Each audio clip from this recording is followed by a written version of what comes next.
Bine v-am găsit, dragii mei din Zodia Gemeni, oriunde v-ați afla. Bine ați venit tuturor, atât dragilor mei abonați, cum de asemenea și celor care poate sunteți pentru prima oară pe acest canal. Numele meu este Nina și mă bucur să vă am alături. Azi voi face o lectură atemporală, fără limită de timp, pe care voi să o puteți urmări oricând doriți sau atunci când apare în viața voastră. Trebuie să precizez un aspect important și anume faptul că voi vă decideți singuri viitorul, așa că, dragilor, luați decât ceea ce rezonează cu voi, iar restul lăsați-le să zboare în univers. Desigur, trebuie să mulțumesc tuturor celor care au lăsat comentarii, care au dat like, celor care sunt proaspeți abonații acestui canal, să le urez bun venit în această frumoasă comunitate a florilor de lotus. Așa că, dragilor, toți cei care aveți Soare, Lună, Venus sau ascendentul în Zodia Gemeni, atunci această lectură este de asemenea și pentru voi. Cum desigur puteți completa această lectură urmărind și celelalte zodii care pot reprezenta pentru voi ascendentul, Luna, Venus sau oricare altă planetă importantă din cartea voastră astrală. Așa că, dragilor, haideți să vedem care este energia voastră. Anamkara, dragoste necondiționată. O carte o energie de fapt, care ne vorbește de sufletele pereche, ne vorbește de tandrețe, de afecțiune, de apreciere și de o dragoste infinită. Și avem Zodia Taur, poate vă spune ceva. O energie destul de bună, de frumoasă, de pozitivă. Unii dintre voi posibil să fi descoperit dragostea adevărată, alții și-au dat seama că afecțiunea, tandrețea are și ea rolul ei bine determinat în viața noastră. Lucruri care poate v-ați dat seama de lucruri importante. Haideți să vedem care este situația actuală, să vedem ce ne spune și Lenormand. Și avem prima carte, Casa. O situație care ține poate de viața voastră privată sau poate chiar de casă la modul fizic. Avem ursul cu forță, putere. Haideți să mai vedem o carte. Și soarele. Bun, dragilor, se pare că situația actuală este una destul de bună, o situație o negativitate care dispare, care aduce prosperitate în casă, cineva care posibil să aibă o situație materială bună sau voi să vă fi îmbunătățit un pic situația materială. Alții poate folosesc cuvintele pentru a-și exprima poate fericirea, optimismul, șarmul. Da? Ce ar mai fi de spus? Pentru unii dintre voi se pare că într-adevăr viața privată a devenit dintr-o dată foarte puternică, are o forță mult mai mare și va aduce o stare de pozitivitate. Da? Atât pe plan, aș spune, financiar, profesional, cât și amoros. Haideți să vedem ce ne spune și tarotul pe partea asta a muncii, da? Viața profesională. Să vedem ce vine pentru dragii mei din... Dragilor, și avem o regină de monede, un 4 de cupe. Pe viața asta, în viața profesională, se pare că vin șanse pe care ar trebui să nu le pierdeți. Apare implicarea posibilă a unei energii dintr-o zodie de pământ, Taur, Fecioară sau Capricorn. Posibil să fie, poate, șeful, șefa. Haideți să vedem.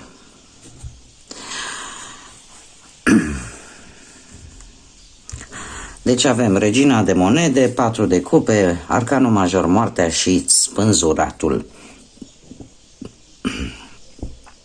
Unii dintre voi ar spune că sunteți la un loc de muncă care nu vă place în mod special, doar că vă asigură acea cantitate de bănuți, acel salariu care pe voi cumva vă motivează. Ce pot eu să vă spun? Avem arcanul major, moartea, care ne vorbește despre schimbări destul de favorabile, idei noi și cumva o relație destul de bună cu șefii sau cu asociații pentru cei care aveți propria afacere sau aveți o afacere la comun. Spânzuratul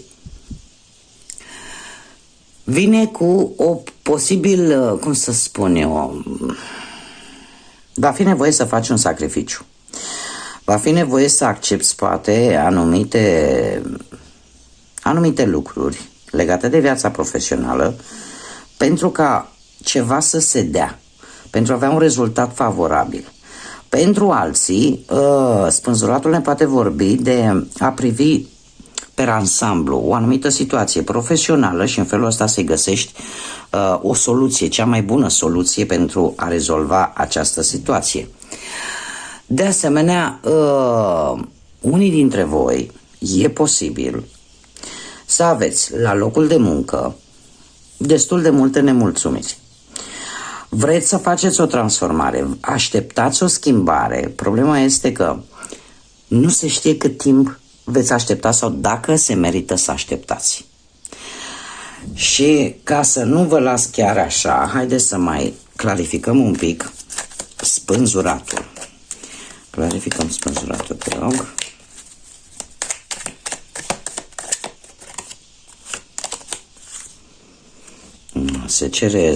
Se va echilibra. Lucrurile se vor echilibra.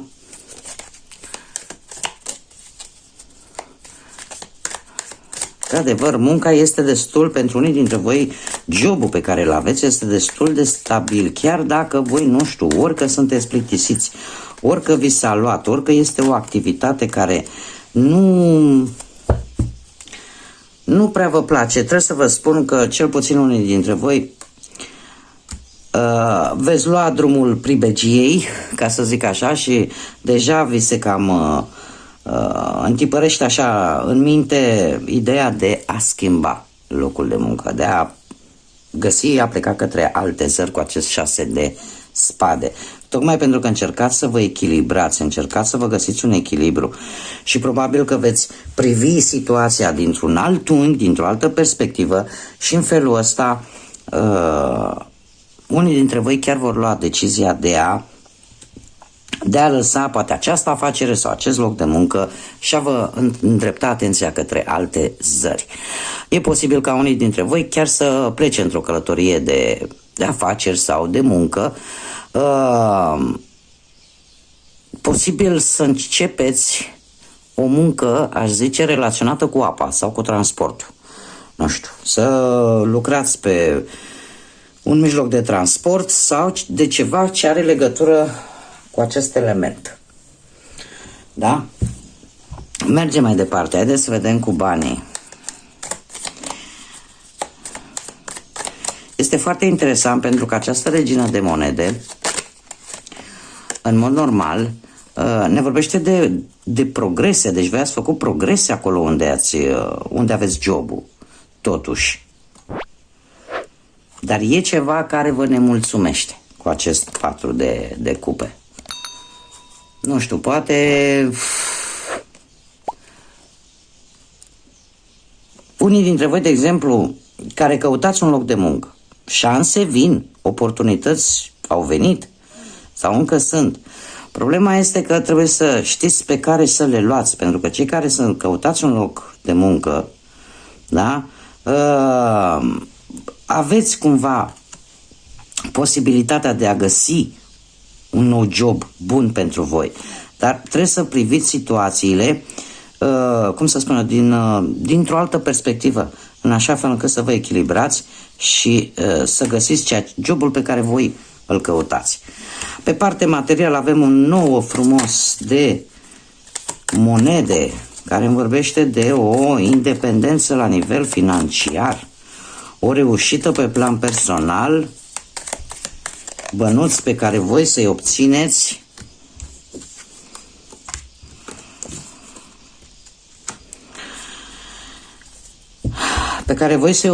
prin forțe proprii, iar avem o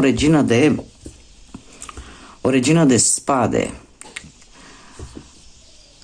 care ar trebui poate ori primiți un ajutor din partea unei persoane puternice, care în general judecă foarte rațional și foarte logic, sau te va învăța cum să comunici mai bine, cum să te exprimi, sau cu forța. Da? Că avem arcanul major, forța, care ne vorbește de putere interioară, putere de convingere, capitolul la care nu stați rău deloc. Da? Voi fiind o zodie de aer, aveți această calitate de a comunica cât mai expresiv, cât mai bine cu ceilalți. Aici puteți fi chiar voi și puterea pe care voi o aveți de a comunica cu ceilalți și acel spirit de convingere, da? Fără să folosiți nimic din partea asta fizică, da? Folosiți decât cuvântul. Și o realizare la nivel personal. Deci bănuți ori să vină, dar vin din efortul propriu, din ceea ce voi ați muncit. Nu știu, posibil unii dintre voi chiar să aveți și un dram de noroc, aș zice. Și veți înțelege o situație foarte bine. Vă veți da seama exact cam ce trebuie să faceți, iar dacă în cazul în care nu reușiți să-i dați de cap, da, la această problemă pe care unii dintre voi ați avea-o din punctul ăsta de vedere financiar, puteți cere sfatul unui specializat care sunt pe probleme de astea de finanțe. Dar din câte văd eu aici, nu veți face cheltuieli din impuls, da? Veți fi destul de echilibrați din punctul ăsta de vedere și veți înțelege care este situația în așa fel încât să o transformați în favoarea voastră pe parte materială. Și cum am mai spus, e posibil să aveți și așa un golpe de suerte, cum zic spaniolii, da? Un strop de noroc și să vă vină ceva bănuți. Posibil bănuții să vină, cum am mai spus, în urma a ceva ce voi ați făcut în urmă cu puțin timp. Da? Haideți să vedem ce vine pe partea asta a dragostei. Și avem un 8 de bâte, comunicare rapide, mesaje, care nu prea te lasă noaptea să dormi.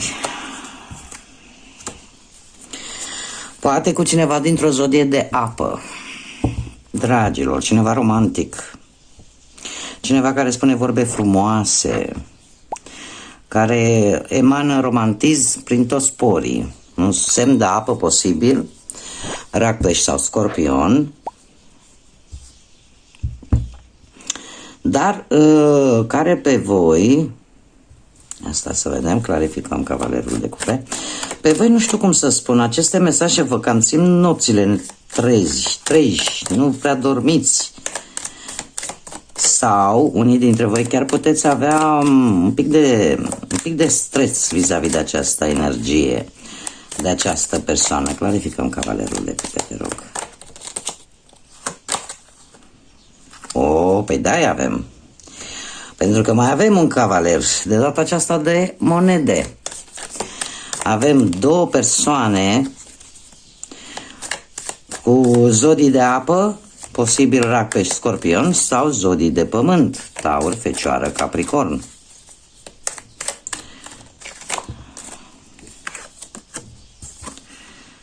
Dragilor, trebuie să vă spun că cu una din aceste două persoane se va încheia un capitol pe partea sentimentală. Se va încheia un capitol care a durat aș zice eu, destul de mult. Și aș putea să vă zic că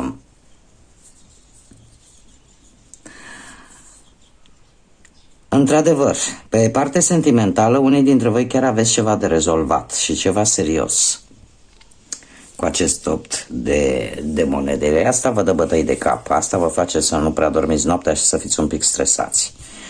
De ce? Pentru că mi-apar acești doi cavaleri, aceste două energii, care cumva, posibil una să-ți ofere o conexiune solidă, care merge către viitor și care poate, unde s-a vorbit poate chiar și de căsătorie, iar cealaltă oferă stabilitate economică, materială, dar, desigur, fără neapărat o exprimare a sentimentelor identică cu a cavalerului de cupe. Asta ce înseamnă? Că cumva sunt două persoane un pic diferite. O persoană care oferă siguranță materială, da? Dar mai puțin exprimare de sentimente și emoții și așa mai departe, iar cealaltă persoană care oferă tot sprijinul sentimental, emoțional de care poate ai nevoie. Și aici apare o încheiere. O încheiere probabil ori a unei relații cu una din aceste două persoane, ori poate pentru unii dintre voi, aș spune,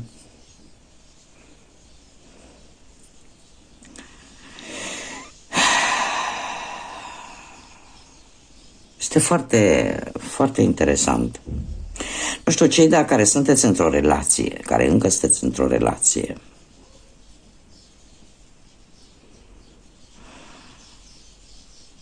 trebuie să vă spun că persoana din zodie de apă posibil să știe de cea dintr-o zodie de pământ.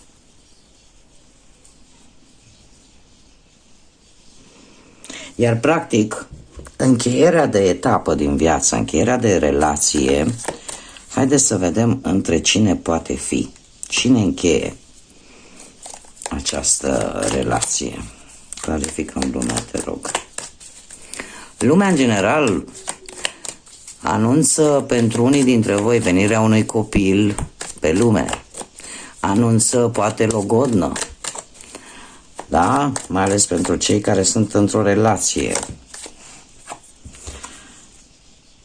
Foarte multă pasiune.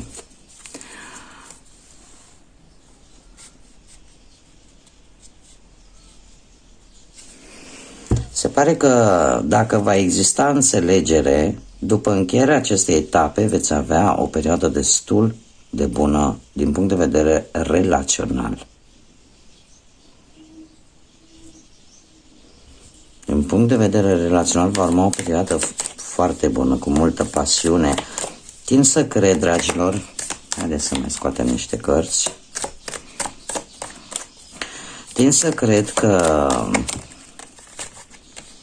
pentru unii dintre voi cel puțin este important partea asta, atracția fizică. Da, As de cupe și...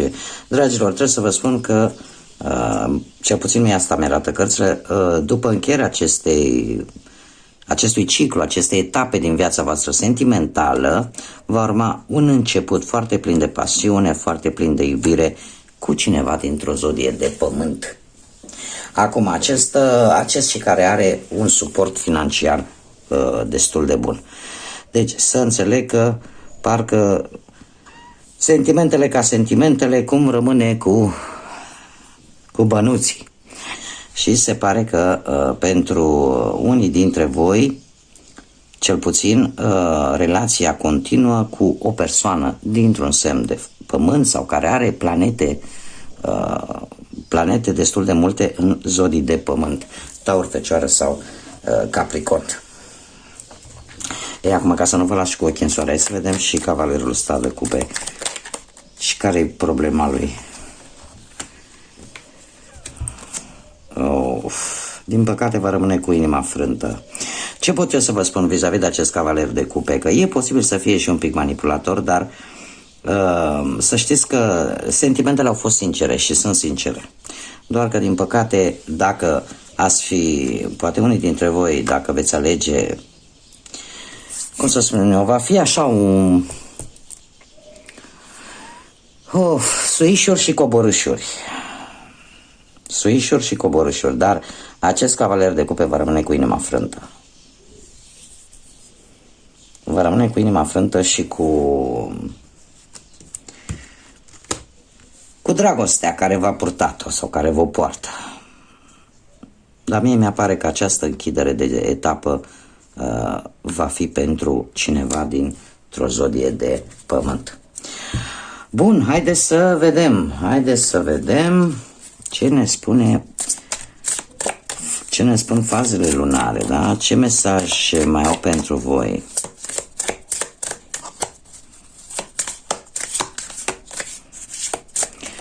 Un mesaj te rog pentru zodia. Și avem, nimic nu e bătut în piatră.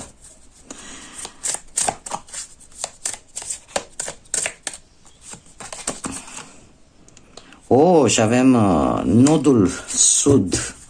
Nu lăsa ca trecutul să te țină pe loc. Nodul sud care, mă scuzați, tot îmi vine în spaniolă, care ne vorbește despre o viață anterioară. Da? Și cu ce venim în momentul în care ne naștem pe această lume este ce am trăit într-o altă viață. E posibil ca unii dintre voi să aveți senzația că se repetă anumite lucruri în viața voastră. Mesajul acestui oracol al fazelor lunare vine și te îndeamnă să nu lași ca trecutul să te țină pe loc, să bați pasul pe loc. Știm că nodul nord este ceea ce scopul cu care tu ai venit în această lume. Ce trebuie să faci, ce trebuie să repari. Și mai avem, bineînțeles, visele tale au nevoie de un plan. Și ce să vezi, avem o lună plină în Taur, într-o altă zodie de pământ. Și, bineînțeles, comunicarea este cheia, cu lună nouă în Gemeni, în zodia voastră. Deci, prea multe coincidențe, cum îmi place să o spun, în general coincidențele în tarot nu există, ele apar cu un scop bine determinat, așa că, dragilor, ce să vă spun? Asta a fost lectura pentru voi. Se pare că aveți nevoie ca visele voastre să aibă un plan bine pus la punct și nu mă îndoiesc că o să-l aibă, pentru că prin natura voastră sunteți inteligenți, comunicarea o aveți în sânge, așa că, dragilor, cum nimic nu este bătut în piatră, aduceți schimbările de care aveți nevoie în viața voastră în așa fel încât să vă fie bine și să găsiți răspunsurile la întrebările care vă frământă. Dragilor, mulțumesc pentru prezență. Până data viitoare când ne vom revedea, numai bine și să fiți iubiți!